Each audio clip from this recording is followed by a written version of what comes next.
El Ministerio Apostólico de Enseñanza y Predicación Rema Internacional presenta hoy al Reverendo Fernando García Sotomayor con la proclamación de las buenas nuevas de Dios para tu vida. El mensaje de ayer, el mensaje de hoy y el mensaje para la eternidad a los que tienen hambre y sed de la palabra de Dios. Un querigma de Dios para el que oiga, el que tiene oídos para oír. Escuche el dabar del Eterno a las naciones. Ahora es el tiempo para recibir el rema del Espíritu Santo a tu espíritu. Escuchemos con fe la memra del Señor para el alma. Vamos a abrir nuestra Biblia y nuestro corazón para escuchar la palabra del Señor. Los pasajes que hemos seleccionado: Evangelio de Juan, capítulo 9, verso 35 al 38, y Evangelio de Juan 11, 25 al 27. Juan, capítulo 20, verso 31. Juan 9, 35. Oyó Jesús que le habían expulsado y hallándole le dijo: ¿crees tú en el Hijo de Dios? Respondió él y dijo: ¿quién es, Señor, para que crea en él? Le dijo Jesús: pues le has visto, y el que habla contigo, él es. Y él dijo: creo, Señor, y le adoró. Juan 11, 25. Le dijo Jesús: yo soy la resurrección y la vida. El que cree en mí, aunque esté muerto, vivirá. Y todo aquel que vive y cree en mí, no morirá eternamente. ¿Crees esto? Le dijo: sí, Señor. Yo he creído que tú eres el Cristo, el Hijo de Dios, que has venido al mundo. Juan 20, 31. Pero estas cosas han sido escritas para que creáis que Jesús es el Cristo, el Hijo de Dios, y para que creyendo tengáis vida en su nombre. Amén. Dios nos bendiga por esta palabra. Vamos a orar juntos. Le pedimos al Señor que abra nuestros sentidos espirituales y que nos bendiga por la exposición de su palabra. Padre, nos ponemos de acuerdo, mis hermanos y yo, y todos aquellos que nos están viendo y nos están escuchando a través de la internet, rogándote, Padre, en el nombre de Jesús, que nos bendigas por la exposición de tu palabra. Señor, gracias por enviarnos tu palabra en este día. Creemos, Señor, que no es una casualidad, sino que hay un propósito, Señor. Hay un propósito que tú ya estableciste incluso desde antes de la fundación del mundo, para que nosotros hoy escuchemos lo que estos pasajes nos quieren enseñar. Gracias, Señor. Ilumina nuestro entendimiento espiritual, abre nuestros sentidos y guíanos por tu espíritu a todo lo que es verdadero, todo lo que es sano, todo lo que contribuya a nuestra edificación. Padre, por la autoridad que tú me has dado en el nombre de Jesucristo, reprendo todo espíritu contrario a este propósito. Ato en el nombre de Jesús toda distracción, todo espíritu de oposición, todo aquello, Señor, que pretenda entenebrecer el entendimiento, cerrar los oídos espirituales y los oídos físicos a todos aquellos, Señor, que hoy están escuchando tu palabra. Padre, haz que esta palabra cale en lo más profundo de nuestro interior. Te lo ruego, Padre, en el nombre de Jesús de Nazaret, y declaramos, Señor, este lugar y este momento, el tiempo de Dios para recibir tu palabra. Y el pueblo de Dios dice: puede tomar su lugar, hermano. Bien, hemos denominado este tema recordando: el Mesías es divino. Esto es un tema que básicamente tiene 5 puntos, 5 argumentos. Y solamente hemos expuesto a la fecha 2. Hoy pretendo continuar con los argumentos que hemos propuesto. para demostrar que nuestro Mesías, el Señor Jesús de Nazaret, es no solo el Mesías, sino que el Mesías es divino. Entonces voy a hacer un recuento desde la introducción hasta pasar por los dos primeros argumentos para luego enfocarnos en el tercero. Y así nos introducimos en esta disertación y avanzamos hacia los argumentos que siguen. Ponga toda su atención, por favor, no se entretenga con nada. Para la ortodoxia del judaísmo rabínico actual, existen dos interpretaciones sobre quién es el Mesías. La primera nos habla del Mashiach ben Yosef, el Mesías, hijo de José. Y la otra línea nos habla del Mashiach ben David, el Mesías, hijo de David. El judaísmo cree que son dos personas diferentes. Asegura que el primero servirá al segundo e incluso el primero morirá defendiendo la causa del segundo. Entonces, el hijo de José será un Mesías sufrido con actitud de siervo y el segundo será un descendiente de David que libertará al pueblo de Israel. Es evidente que para los judíos el Mesías carece de naturaleza divina, pero otra es la forma de ver al Mesías que tienen los cristianos. Para los primeros cristianos, llamados los discípulos del Nazareno, y para los cristianos de hoy, Jesús de Nazaret es el Mesías, y el Mesías es divino. Conozcamos 5 ministerios que son la evidencia de la deidad del Mesías. Amén. Eso es lo que hemos dicho a manera introductoria, y esta es la tercera ocasión en la que recordamos esto y decimos esto. Nuestra temática y nuestra propuesta es demostrar que Jesús de Nazaret es el Mesías, que Jesús de Nazaret es divino y que por tanto, si Jesús de Nazaret es el Mesías y si Jesús de Nazaret es divino, entonces el Mesías es divino. Eso es un silogismo, ¿sí? Lo que estamos planteando aquí. Pero no solo podemos demostrar esto de una forma lógica, racional, inteligente, sino que también lo podemos demostrar a través de la propia Escritura, la palabra de Dios. Y esto lo estamos pretendiendo al decir que hay 5 ministerios que prueban que el Mesías es divino. 5 ministerios. El primero de ellos, el Mesías es o desarrolla un ministerio como Rey. El segundo argumento, el Mesías desarrolla un ministerio como Maestro. El tercer argumento, el Mesías desarrolla un ministerio como Sacerdote. El cuarto argumento, el Mesías desarrolla un ministerio como Profeta. Y por último, el quinto argumento, el Mesías desarrolla un ministerio como Pastor. Bien, ya hemos explicado los dos primeros argumentos. Recordemos un poco cómo nos enseña la palabra de Dios que el Mesías desarrolló un ministerio como rey.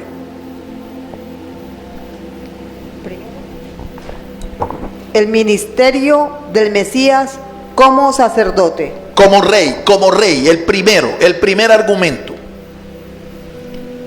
Primero, el ministerio del Mesías como rey.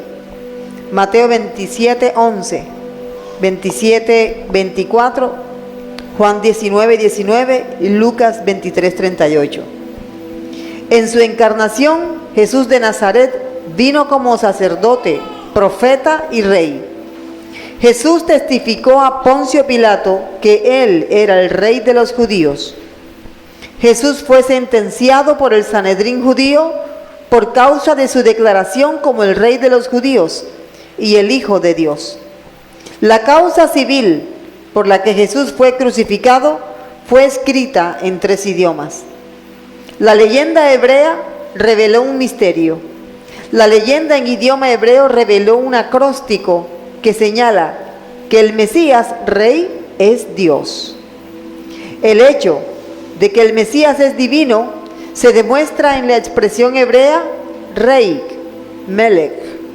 El mensaje que transmite la pictografía de este vocablo es el siguiente: el Mesías rey es el pastor que con su palabra provee bendición y cobertura espiritual. Segundo, el ministerio del Mesías como maestro. Juan 13:13. El ministerio del maestro es uno de los más importantes dados al pueblo de Dios. Jesús, el Señor, fue reconocido como un legítimo maestro, rabí. El vocablo rabí es un vocablo hebreo. La expresión rabí en realidad es un acróstico. El vocablo rabí se escribe con las letras Resh, Bet y Yod. Literalmente el pastor de los hijos de Israel. El valor numérico de esta expresión es 212, que reducido a un dígito es 5. El Señor Jesús, por tanto, es el maestro de la gracia. El ministerio del maestro está muy ligado al ministerio del pastor. Un pastor y maestro debe saber dirigir e instruir al pueblo con la palabra de Dios. Jesús se autodenominó Maestro y Señor. Esto le concede un estatus divino y no solamente humano. Amén. Amén. ¿Para cuántos el Señor Jesús es el Rey? ¿Para cuántos el Señor Jesús es su divino Maestro? Esto es importante porque lo que estamos aquí argumentando es que Él como Mesías demostró su divinidad ejerciendo estos ministerios. Pero Él como rey no solo es un funcionario de un reino. Él es Dios. Él es Dios. Y Él, ejerciendo su ministerio como maestro, no solo es un instructor, como sin lugar a dudas lo fue. Él fue un instructor, pero no solo un instructor de sabiduría humana. Él es un instructor principalmente de la palabra de Dios. Y en Israel, pues una persona para llegar al estatus de maestro tenía que atravesar por todo un proceso de tiempo largo hasta alcanzar un título profesional, un título legal. De eso estuvimos hablando la última vez. A Jesús no le llamaron maestro por cortesía, sino porque evidentemente Él se instruyó, recibió educación especializada para ser después un maestro y ejercer un ministerio público. ¿Quién sería el maestro del Señor? ¿Quiénes serían sus pedagogos? ¿Quién sería su instructor? La Biblia da testimonio de que el apóstol Pablo recibió instrucción de un rabino especializado. En el libro de los Hechos nosotros vemos que Pablo, el apóstol, da testimonio de que él se instruyó a los pies de Gamaliel. Y Gamaliel fue un notable rabino en Israel en los días de la iglesia primitiva. En Israel se destacaron maestros muy notables. Por ejemplo, dos de los más destacados, principales. Uno de ellos se llamaba Shammai, el otro se llamaba Gilel. Estos eran fariseos. Quiero recordarles también que eran varias las escuelas de instrucción rabínica en Israel. Eran varias.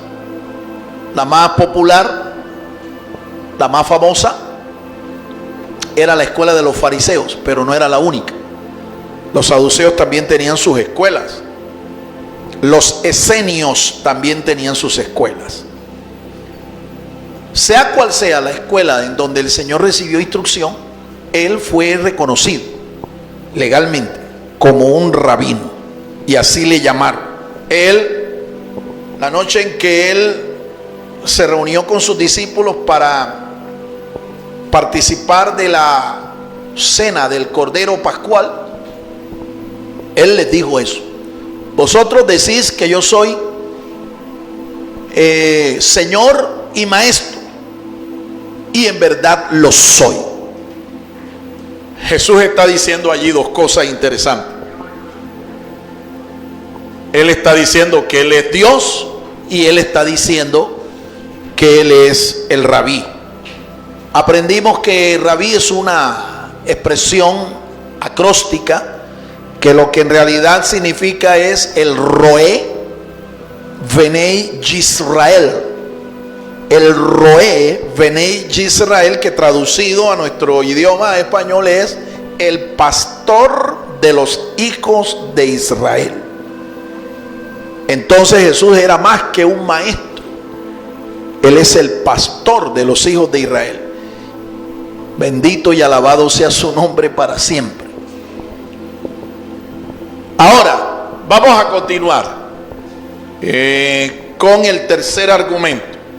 El ministerio de Jesús, nuestro Mesías, como sacerdote. Como sacerdote. El ministerio del Mesías como sacerdote. Hebreos 2, 16 al 18. Vamos a escuchar la lectura de ese pasaje. Hebreos 2, 16 al 18. Al 18. Porque ciertamente no socorrió a los ángeles, sino que socorrió a la descendencia de Abraham, por lo cual debía ser en todo semejante a sus hermanos, para venir a ser misericordioso y fiel sumo sacerdote en lo que a Dios se refiere, para expiar los pecados del pueblo. Pues en cuanto él mismo padeció siendo tentado, es poderoso para socorrer a los que son tentados. Amén. ¿Cuántos creen eso? El autor de la carta a los Hebreos está diciendo allí que él no solo es constituido sacerdote, sino sumo sacerdote. Sumo sacerdote. El autor de la carta a los Hebreos está diciendo que él es el máximo, el mayor de todos los sacerdotes. Esa expresión se dice en hebreo Cohen, pero cuando se refiere al principal de los sacerdotes se dice Cohen Gadol, el sumo sacerdote. Ahora bien, en Israel el ministerio sacerdotal le fue entregado a una familia. Esta familia era la familia de Leví. Leví tuvo su descendencia. De Leví nace Aarón y sus hijos. Dios entregó por su voluntad a esta familia el sacerdocio y los organizó de una manera tal que unos atendían una parte del sacerdocio y otros eran propiamente los sacerdotes. A los levitas les entregó prácticamente la operatividad del sacerdocio. Los descendientes de Leví, los levitas, los que más se reconocen: Gersón, Coat y Merari. Gersón, Coat y Merari, descendientes de Leví. A estos, los levitas, el Señor les encargó parte del sacerdocio, como por ejemplo armar y desarmar el tabernáculo de reunión, preparar los utensilios del lugar santo en el tabernáculo, preparar también los utensilios y la cámara del lugar santísimo, todo lo que era la cortina, todo lo que eran las bases, todo lo que eran los utensilios para el ejercicio de los sacerdotes. Esto era función laboral de los levitas. Y a Aarón y a sus hijos les entregó propiamente el sacerdocio. ¿Cuál era prácticamente y específicamente la tarea del sacerdote? Un sacerdote fue constituido por el Señor para ser un mediador. Un sacerdote fue establecido por el Señor para ser un intercesor, un mediador, un intercesor. Y entre ellos había una jerarquía.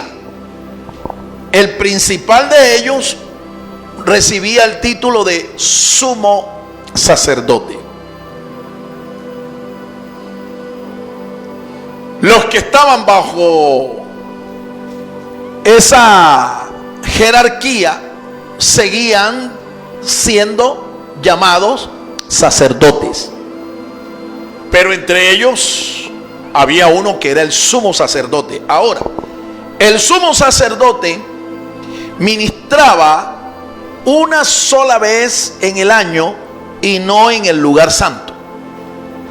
Ministraba en el lugar santísimo, en un día en el año que era llamado el día de la expiación, el día del perdón o día de las expiaciones. El resto del año ministraban los demás sacerdotes, pero no lo hacían en el lugar santísimo, sino que lo hacían en el lugar santo. El autor de la carta a los Hebreos nos explica que nuestro Señor Jesucristo, nuestro Mesías, Yeshua HaMashiach, Él no era de la familia de Leví, Él no era descendiente de Aarón. Sin embargo, el Señor, por medio de un juramento, estableció sobre él un sacerdocio y un sacerdocio superior, de un orden superior al sacerdocio de Leví y de Aarón. Según las Escrituras nos enseña que nuestro Señor Jesucristo fue establecido sumo sacerdote según el orden de Melquisedec. ¿Y quién fue este Melquisedec? La Biblia nos enseña que Melquisedec era un sacerdote del Dios Altísimo que vivió en los días de Abraham. Vivió en los días de Abraham, y Abraham le entregó, le pagó los diezmos de una batalla en la cual el Señor le dio la victoria. Una coalición de reyes, enemigos de Abraham y del pueblo hebreo, se confabularon y lucharon contra Abraham. Y el Señor le dio la victoria a Abraham con 318 siervos. Cuando Abraham se regresa de esa batalla, se le aparece Melquisedec, un personaje que realmente es un misterio.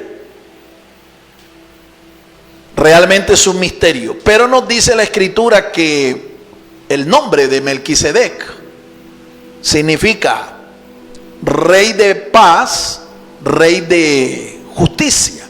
Melquisedec. En realidad es un nombre compuesto de dos expresiones. ¿Sí? Dos expresiones. Malak y Sedec. Melquisedec es un nombre compuesto de dos expresiones hebreas. Malak y, o mejor, Melec y Sedec. Lo que significa es rey de justicia. Y dice el pasaje que también era rey de Salem. Ese es uno de los nombres más antiguos de Jerusalén. A este personaje misterioso, Abraham le pagó los diezmos, porque dice la Escritura que él era sacerdote del Dios Altísimo.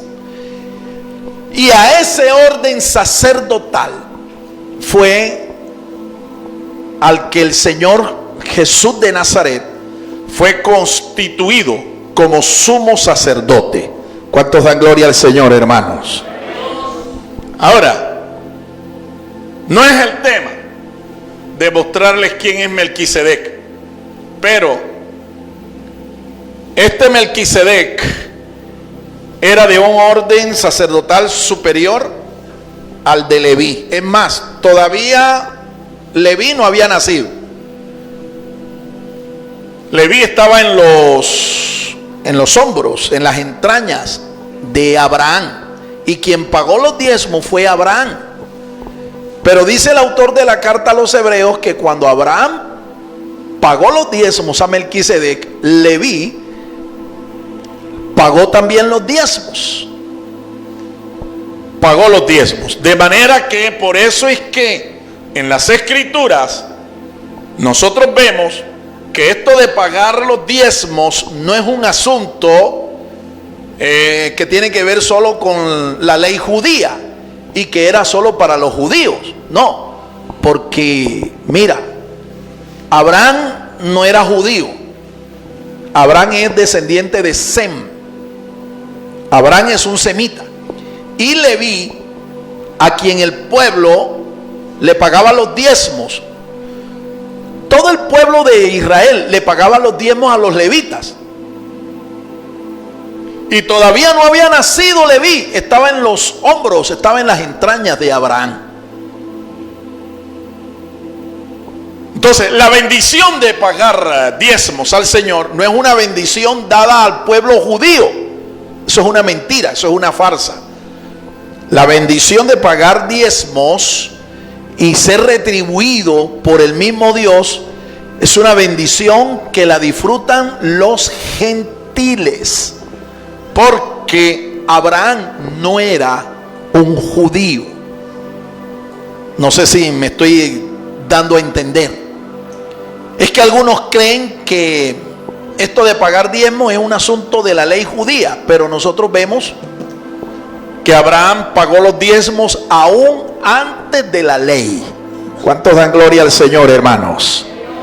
Entonces, el autor de la carta a los hebreos nos está diciendo que nuestro Señor, sin ser de la familia de Leví, él era de la tribu de Judá, de la familia de Judá, nuestro Señor Jesucristo, y sin embargo fue declarado por Dios sumo sacerdote según el orden de Melquisedec. Vamos a seguir escuchando las verdades que aquí estamos consignando en estos apuntes. En su encarnación, Jesús de Nazaret ministró al mundo pecador, no solo como sacerdote, sino que se ofreció como ofrenda perfecta por el pecado. Efesios 5, 1 al 2. Muy bien, vamos a leer allí el pasaje que nos respalda esta verdad, que hemos expresado. ¿Cuál? Que nuestro Señor ofició no solo como sacerdote en su encarnación, no solo ofició como sacerdote, sino también como ofrenda. Él fue la ofrenda por la expiación de nuestros pecados. Mire lo que dice Efesios capítulo 5. Sed pues imitadores de Dios como hijos amados, y andad en amor, como también Cristo nos amó y se entregó a sí mismo por nosotros, ofrenda y sacrificio a Dios en olor fragante. Ahí lo ven. Cristo se ofreció por nosotros como ofrenda y sacrificio a Dios. Y a Dios esa ofrenda le fue agradable. No solo entonces ofició como sacerdote, sino que Él mismo fue una ofrenda, un sacrificio vivo para Dios. Bien, en la carta a los Hebreos vamos a leer también esa verdad. ¿Cuál verdad? De que Él es ofrenda y sacrificio y además sacerdote. Escuchemos, Hebreos capítulo 1. Vamos a leer los primeros 3 versículos. Hebreos 1, versos del 1 al 3. Dios, Esté atento, por favor.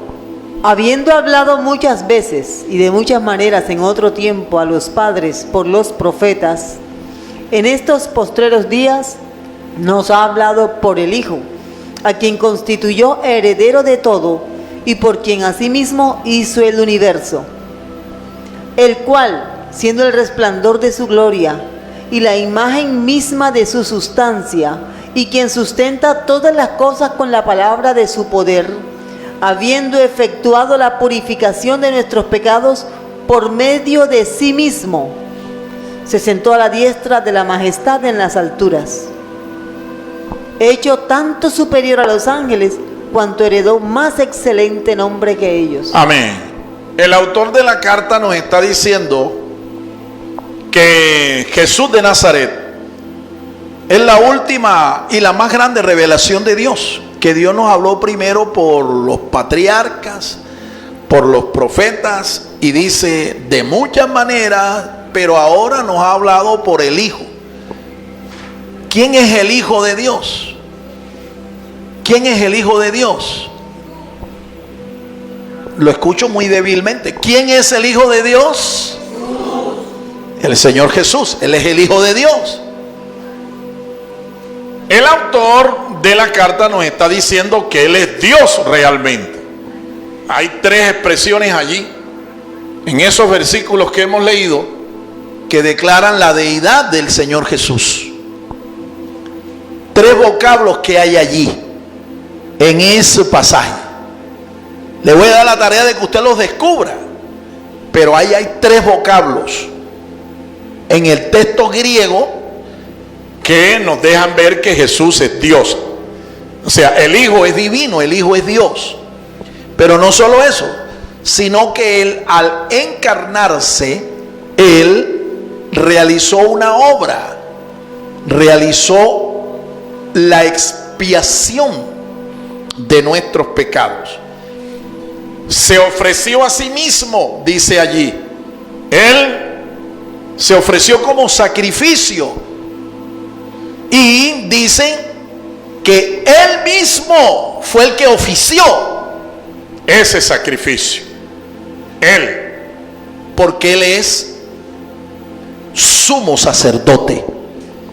Y como sacerdote, una de sus tareas era precisamente ofrecer sacrificios a Dios. Esa era una de las tareas de los sacerdotes. Ofrecer sacrificios por la expiación, por la purificación de los pecados de aquellos que llegaban al altar de Dios, llegaban al templo de Dios con una ofrenda, un sacrificio, para derramar la sangre de ese animal en el altar del sacrificio. Jesús fue ese sacerdote, Jesús fue esa ofrenda. Y una vez que hizo esta tarea sacerdotal, la palabra del Señor nos dice allí mismo que Él se sentó a la diestra de la majestad en las alturas. A su nombre, A su nombre. Continuamos. Un sacerdote es un mediador. Un sacerdote es un intercesor. El ministerio sacerdotal de Jesús es superior al ministerio sacerdotal de Leví y Aarón, por la sencilla razón de que Él es eterno. Él es nuestro divino sumo sacerdote. Amén. Salmo 110, 1 al 4. En el Salmo 110 vamos a leer el verso 1 al 4. Allí nos dice la palabra que Él es del orden sacerdotal de Melquisedec. Y este orden sacerdotal hemos explicado que es superior al orden de Leví. Es superior. ¿Y por qué es superior? Porque es un sacerdocio eterno. Melquisedec y el Señor son sacerdotes que están vivos hasta el día de hoy. Melquisedec y el Señor Jesucristo son sacerdotes que están vivos hasta el día de hoy. Melquisedec es inmortal, el Señor Jesús también, y no solo Él es inmortal, como ser humano Él es inmortal, su cuerpo nunca va a morir, sino que como Dios Él es eterno. Por eso el sacerdocio de Melquisedec y el sacerdocio de nuestro Señor son superiores al de Aarón y al de Leví. ¿Por qué? Porque Aarón, Leví murieron. Todos los levitas murieron. Aarón murió. Pero nuestro Señor, aunque murió, resucitó y vive por los siglos de los siglos. Salmo 110, 1 al 4. Jehová dijo a mi Señor: siéntate a mi diestra hasta que ponga a tus enemigos por estrado de tus pies. Jehová enviará desde Sión la vara de tu poder, domina en medio de tus enemigos. Tu pueblo se te ofrecerá voluntariamente en el día de tu poder, en la hermosura de la santidad. Desde el seno de la aurora tienes tú el rocío de tu juventud. Y juró Jehová y no se arrepentirá: tú eres sacerdote para siempre, según el orden de Melquisedec. Amén. El sacerdocio de nuestro Señor Jesucristo es superior al de Aarón y al de Moisés porque mediaron dos cosas. Número uno, me dio un juramento del mismo Dios. Y dos, unas mejores promesas. Unas mejores promesas. El sacerdocio de Aarón y de Leví, en ese sacerdocio no me dio ningún juramento. En cambio, en el de Melquisedec y en el del Señor Jesucristo sí me dio un juramento. Ese juramento garantiza que la vida de ellos sería una vida indestructible y que el sacrificio o la expiación que Él, nuestro Señor Jesucristo, el Mesías, ofreció, sería un sacrificio con implicaciones eternas, efectos eternos. El sacrificio que hizo el Señor Jesucristo, a diferencia de los sacrificios que ofrecían los sacerdotes levíticos, aún el mismo Aarón, porque esto se hacía todas las veces, una vez en el año, y todas las veces que un pecador, un judío que pecaba, llegaba al templo y ofrecía un sacrificio de animales aprobados. ¿Qué indicaba que ese sacerdocio era inferior? La repetición de los mismos. Un ejemplo, un judío pecaba, venía y buscaba un animal, lo compraba, lo llevaba al templo, un levita, un sacerdote le recibía el animal, lo sacrificaban, ellos tomaban la parte que les correspondía y con la sangre se le entregaba al sacerdote, ¿verdad?, en una redoma, y él llegaba hasta el altar del sacrificio y derramaba la sangre allí en el altar del sacrificio. Eso se hacía en el lugar santo. Una vez al año se hacía en el lugar santísimo, y no lo hacía ningún levita, no lo hacía ningún sacerdote, sino el sumo sacerdote. El día de la expiación llegaba con la sangre de ese animal y primero hacía expiación por el perdón de él y su familia, y luego por el perdón de todo el pueblo. Una vez al año, pero eso se hacía todos los años. Por eso es que ese sacerdocio y los efectos de esa expiación eran limitados. Eran limitados porque no cubría realmente el pecado, no tenía efectos duraderos. En cambio, la Biblia nos enseña, el autor de la carta a los Hebreos, que Él se ofreció, nuestro Señor Jesucristo se ofreció una sola vez y para siempre. Una sola vez y para siempre. Y no entró en el lugar santo, sino en el lugar santísimo, que es un símbolo del cielo. Nuestro sacerdote, nuestro sumo sacerdote, no ofreció un sacrificio expiatorio en un templo aquí terrenal, físico, sino que Él se ofreció una vez y para siempre, y lo hizo entrando al lugar santísimo, entrando al mismo cielo. Dale un aplauso al Señor, hermano, por eso.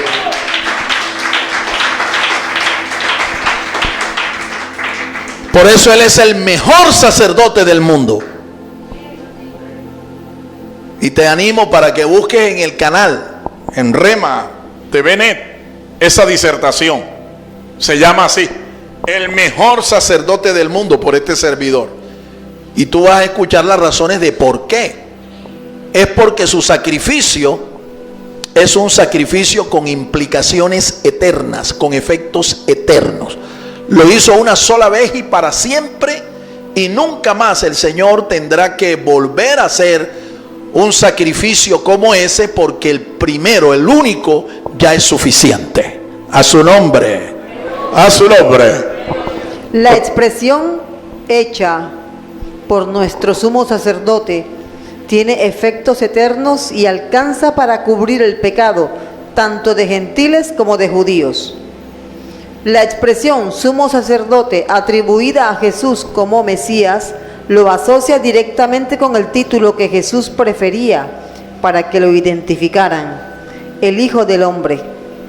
Todo judío ortodoxo sabe que el Mesías es el Hijo del Hombre. Leví y Aarón fueron solo tipos del sacerdocio de Jesús. Hay una relación gemátrica entre la expresión sumo sacerdote, Cohen Ha-Gadol, y el número que en las Escrituras identifica al nombre. Es el número 6. Amén. El autor de la carta a los Hebreos, en más de 10 referencias, revela que Jesús de Nazaret es nuestro sumo sacerdote y que su carácter personal es divino. Amén. La expresión Cohen Ha-Gadol, como todas las palabras hebreas, ¿no?, tiene su valor gemátrico. Al hacer el cálculo numerológico del valor de esas expresiones, Cohen Ha-Gadol, eso te va a dar 6. Reducido un dígito te da 6. Recuerden ustedes que 6 es el número del hombre. 6 es el número del hombre. ¿Por qué? Bueno, ¿en qué día Dios hizo al hombre? En el sexto día. En el sexto día. 6. Bien, resulta que cuando se compara ese valor de esa expresión con la expresión que se usa para la expresión Hijo del Hombre, el Hijo del Hombre, el Ben Adam, así se dice en hebreo, el Hijo del Hombre, el Ben Adán, el Hijo del Hombre. Ese título era el que más le gustaba al Señor, que se lo atribuyeran. A él le gustaba que le llamaran de esa forma. ¿Ve? A él le gustaba. ¿Por qué? Porque todo judío sabía quién era el Hijo del Hombre. En el libro del profeta Daniel, allá en el capítulo 7, hay una visión que el profeta describe, en la que ve a un personaje que lo identifica con ese nombre, el Hijo del Hombre, al cual el anciano de días que está sentado en el trono le entrega dominio, le entrega reino, le entrega todo. Es evidente que la razón por la cual a Jesús le gustaba que lo identificaran no tanto como Mesías, el Mashiach, sino como el Hijo del Hombre, el Ben Adán, era por eso. Porque a él le estaba prometido de parte de Dios un reino. Un reino. Y cuando nosotros sumamos el valor que tiene la expresión Ben Adán y lo comparamos con la expresión Cohen Hagadol, resulta que es exactamente la misma. La expresión Ben Adán suma 6. Por eso es que nosotros sabemos y entendemos que el sumo sacerdote, el Cohen Hagadol, es el mismo Hijo del Hombre, y que el mismo Hijo del Hombre es el Mesías Rey, el Mesías sumo sacerdote. Alabado sea el nombre del Señor. En la Biblia no hay nada escueto, nada fuera de orden, ni siquiera, mi amado hermano, una letra, ¿ves?, está en discordancia con el mensaje de la Biblia. Para entender la Biblia, hasta una letra cuenta.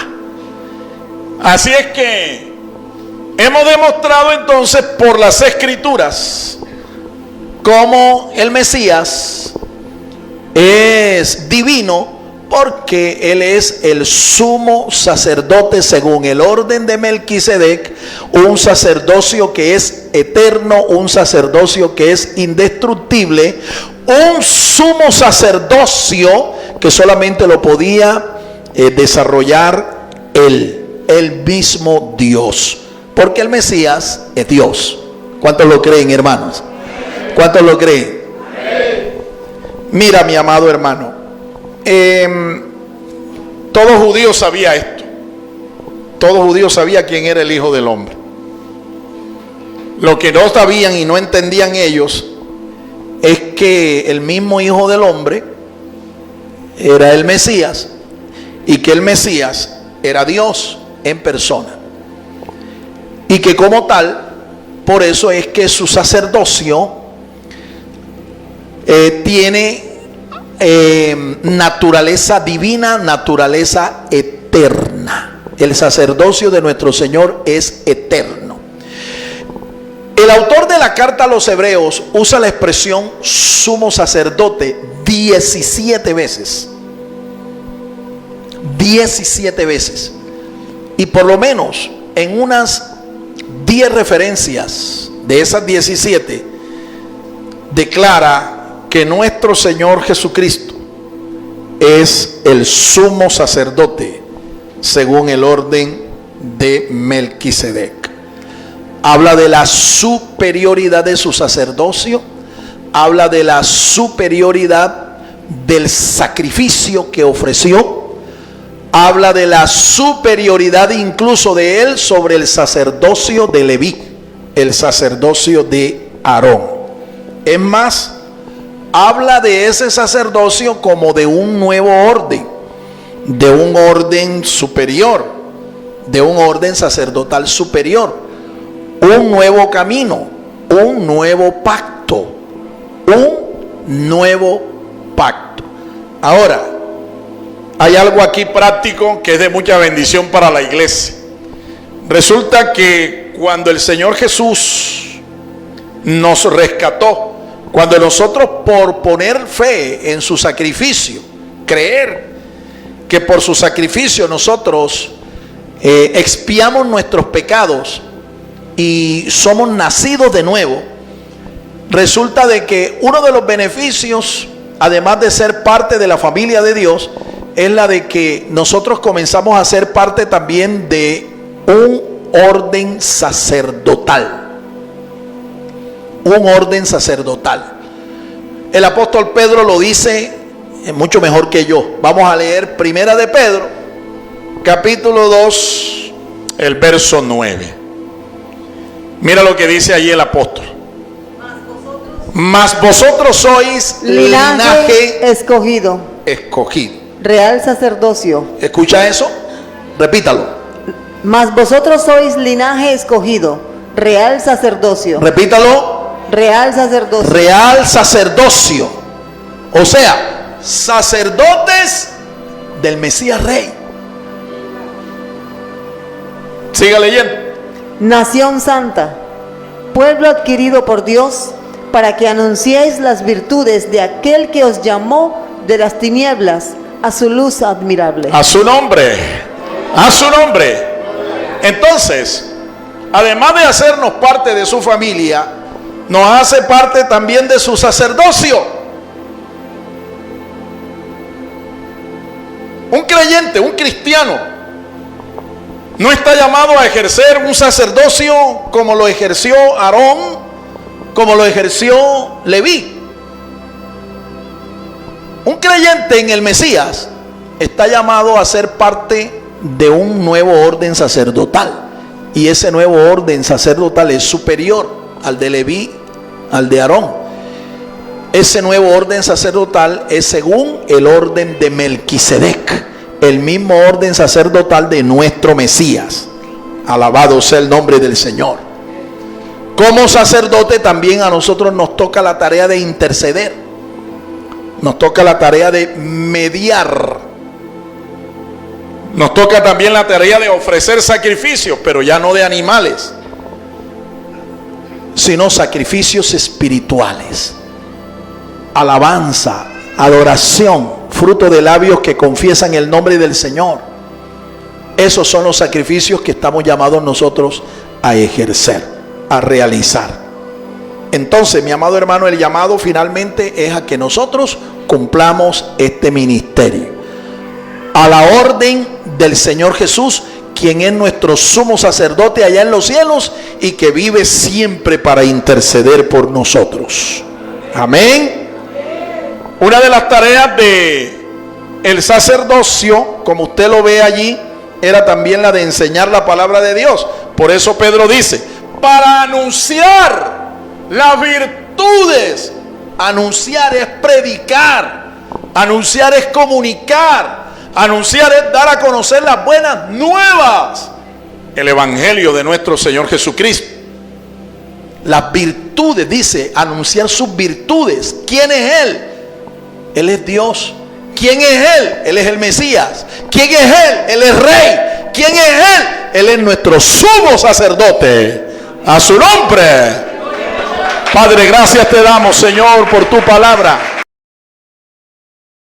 El Ministerio Apostólico Rema Internacional pone a disposición esta predicación. Ofrecemos ministración a simposios, seminarios, campañas evangelísticas, educación globalizada sana y de carácter interdenominacional. Escríbanos a ministerioremainternacional@gmail.com o llámenos al celular 316-270-7181.